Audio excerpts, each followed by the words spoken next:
I just want to read some highlights of the recommendations and conclusions of this report, because I think, gentlemen, because we cover news, we just covered the headline that Baba Jamal can run. But I think the committee's report, we need to do justice to it. It's just 6 pages. So let me read a few.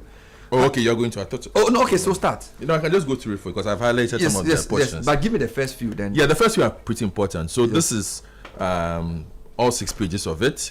Recommendations and conclusions. 1. Having examined the evidence before us, including video footage, candidate statements on the public record, and submissions from all aspirants, the committee is satisfied that widespread inducement and vote buying took place during the Ayawaso East parliamentary primary of 7 February 2026.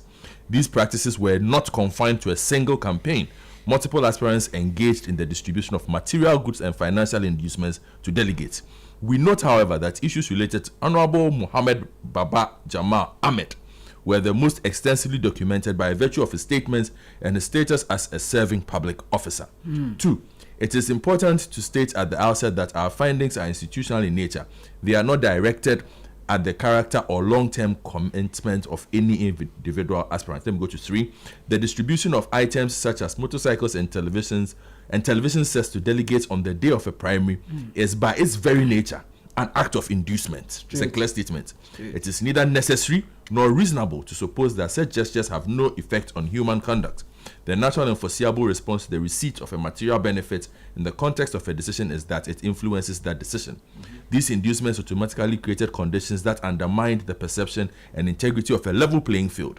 The committee does not suggest that every delegate who received such items was bought, nor do we impugn the integrity of the many who voted on genuine conviction.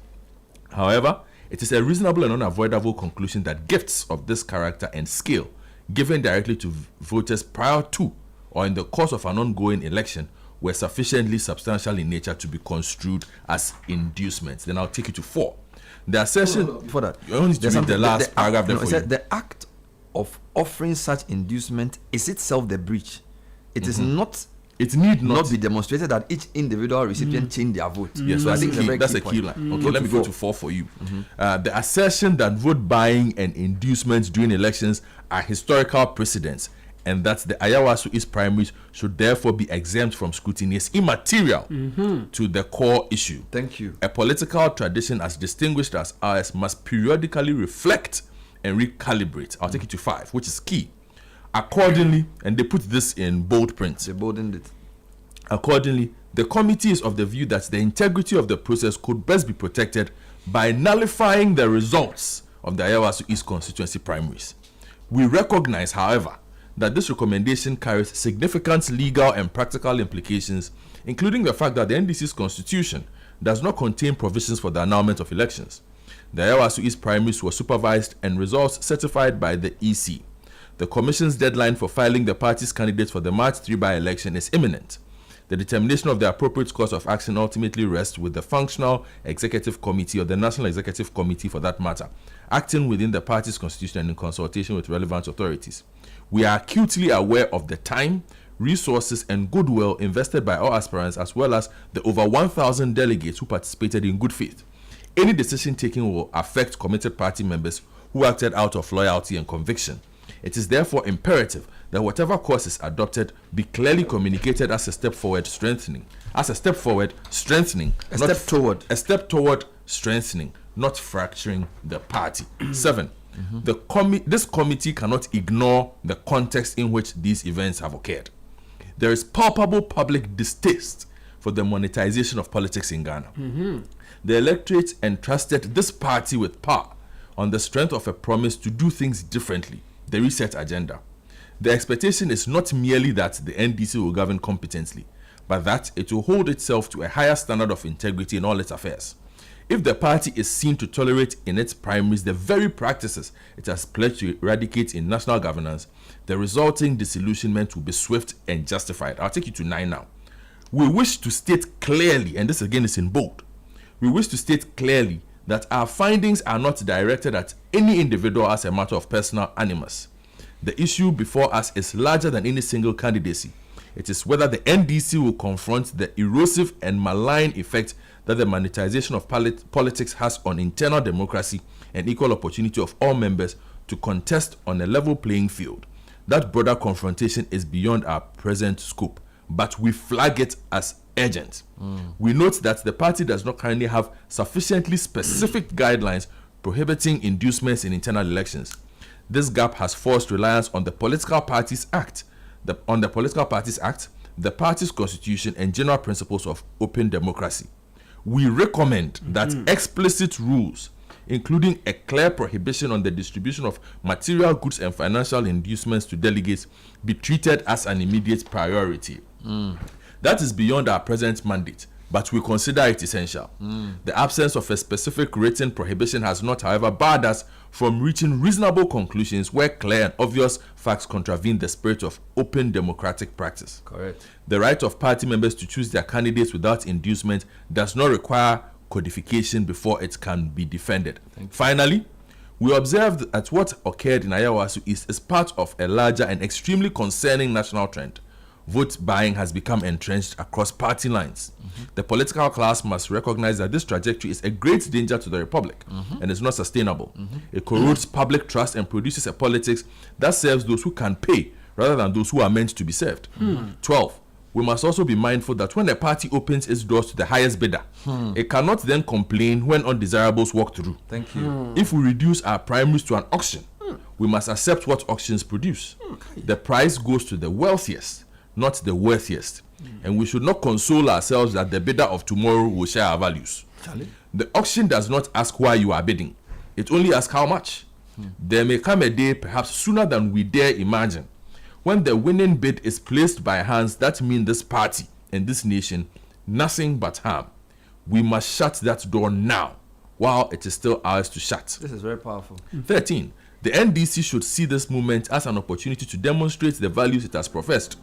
Reform of the party's internal electoral processes must be an immediate priority, and the leadership must commit to completing that process ahead of the next election cycle. If the reset agenda is to mean anything, it must begin at home. We commend the General Secretary, the Majority Caucus, and His Excellency the President for the swiftness of their initial responses and respectfully submit these recommendations to the FEC or FEC in the confidence that the party will act with the same resolve. 15. Finally, the committee wishes to state that it was unable to address its mandate in full in respect of the recommendations on sustainable measures and reforms to decisively end the practice of inducement and vote buying in the party's internal electoral processes. The time available was grossly inadequate, having regard to the fact that we had only 1 day to sit and make recommendations to the FEC. Signed, Honorable Kofi Totobi Kwachi, Chairman, Honorable Inusa Fuseni, Member, and Georgette Emefa Fuga, Esquire, February 10, 2026. Member. Okay. The reason I asked that this be read was because all of us were waiting to know whether the primary will be set aside or not.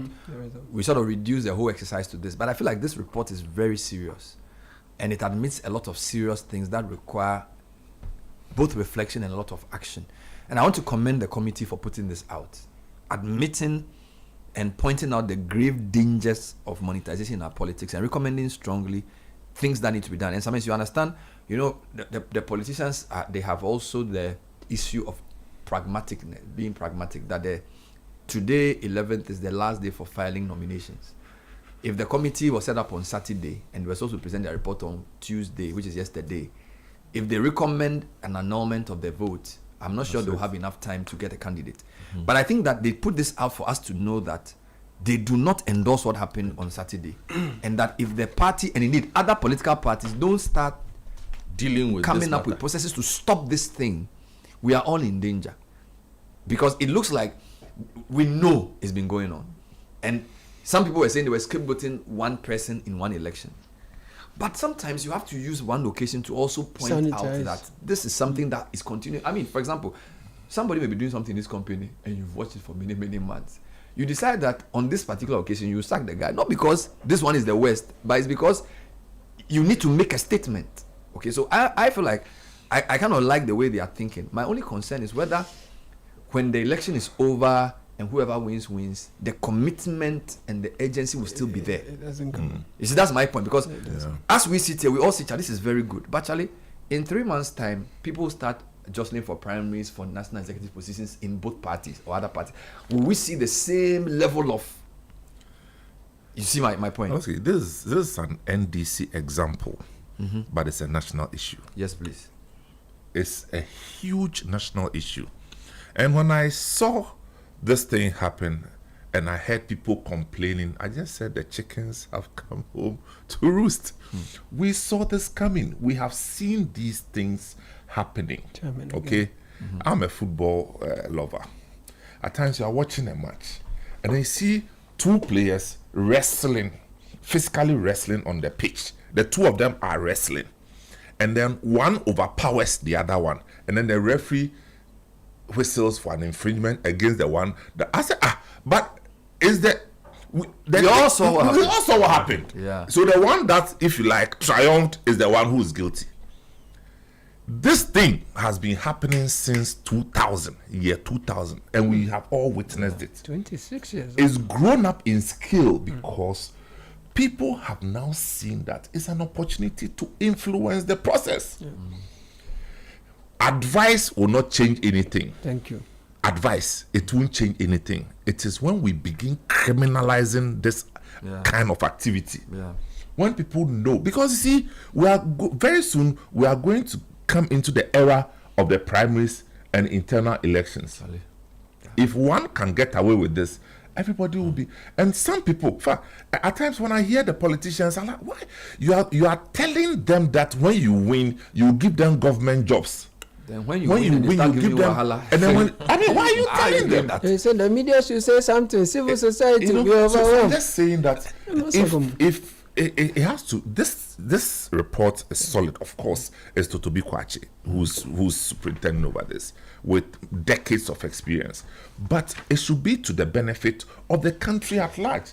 And it should govern how political parties across board will conduct themselves. So he was suggesting that they have explicit laws in their so they should put up explicit laws about this, because so for example, political parties can say that if it is proven that in a primary a candidate induced people to vote, then certain sanctions directly, or it can even annul, because they didn't even have a provision in their law to even say that they should annul the vote. It should be an input. It should be an input for serious indaba for IPAC.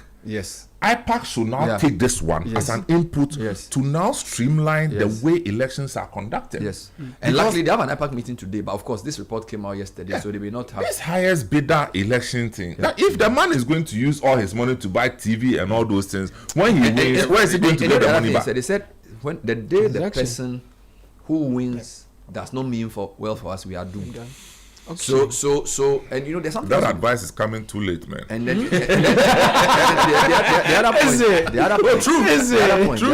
other point. Well, I'm not digging Baba Jamal, because as for Baba Jamal, I know him personally, so I can't say that about him. I know you're talking about you. What I'm saying is that the other issue is that if it continues, people use politics to sanitize ill-gotten wealth. And so the primary season is when you see a lot of nefarious people trying to infiltrate our political space. But we have also created professions out of delegatism. Oh God. We've created it's a careers out of delegatism. So the delegates sit back. Yes, there are people in the look. It's what somebody said. I have spoken to people in my own community who say they are in other communities in the Eastern region. His main occupation is that I'm a party delegate. That's his work. Yes. Your career delegate. They wake up and go and sit at the office of the party. The candidates waiting for money. They have to lose. Some of them, you know their job. They actually attend funerals on behalf of the MP, and then they have a clock book that they take.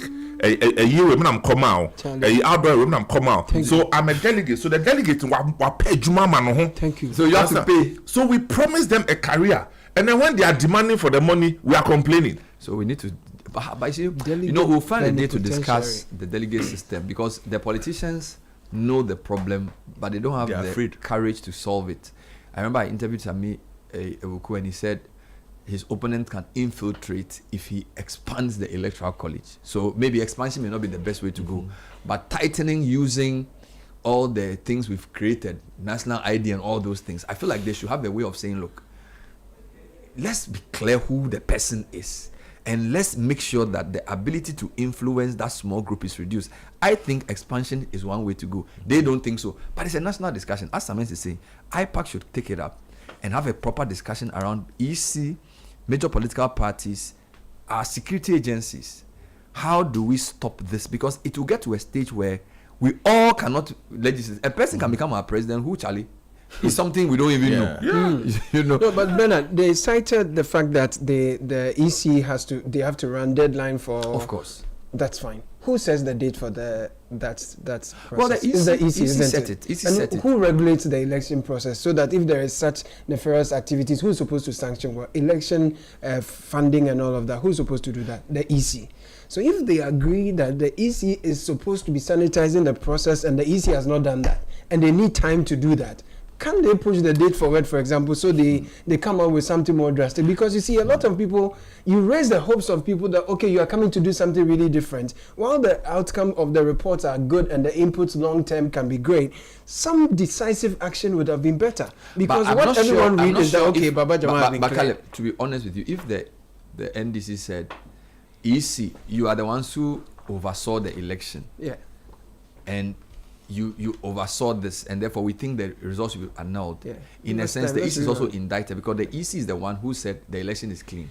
Because they didn't interpret their money to include the build-up and the inducement. They just looked at how many votes were counted. Yes. So part of this also means the EC's interpretation of its mandate must be broader. Do you understand? But the EC cannot control the way people conduct themselves during campaigning. EC is to put the structure in place and supervise the process. The parties are supposed to conduct themselves in a way that is consistent with the spirit of the nation. So this is internal party governance That's more internal party than governance. EC. It's Because not EC is already in problem. Like if imagine Caleb, imagine EC saying that they are going to regulate who gives money to who. Then the two will just pull the EC to pieces. So Bernard, So it's more an internal party That's issue. why at the declaration, the EC is invited to make a declaration based on the outcomes of the voting, not based on the conduct of the participants. But somebody are saying that the process of the management of elections should also include the things done around the campaign. But I don't know whether they have the power to do that. Unless there are laws that direct us in this it's going to be difficult. It's going to be difficult. If there are laws, as in the UK, there are laws, clear laws. So can EC in The US, another there are country laws. say that US, there are because you involve Electoral yourself offenses. in this, it's compromised the election? No, because it's established that you did. It's not because we suspect. So because it's established that you Yes. did this, but does that EC establish it on its own or use a court to establish it? It has to use the courts. And you see also because to be looked upon. the means of checking those things are a bit more sophisticated in those democracies. Campaign funding. If Samen has a threshold of $50,000 and he ends up crossing that threshold, there are ways of finding out that he has crossed that threshold. In Ghana, you can't figure it out. You understand? Because So internal party regulation is more pragmatic. yes, Because we know the parties have power, and as even the NDC General Secretary is showing, if a party is determined to do the right thing, they can go very far. and that is where it must end up. Essentially, the parties being determined to do the right thing. I have always held that the outside of the other political parties, the two most efficiently run organizations in this country are the NPP and NDC. When it comes to mobilization, When it comes to mobilizing people, when it comes to organizing themselves. So anything else that happens that we feel is untoward, they allow it to happen because it serves a purpose.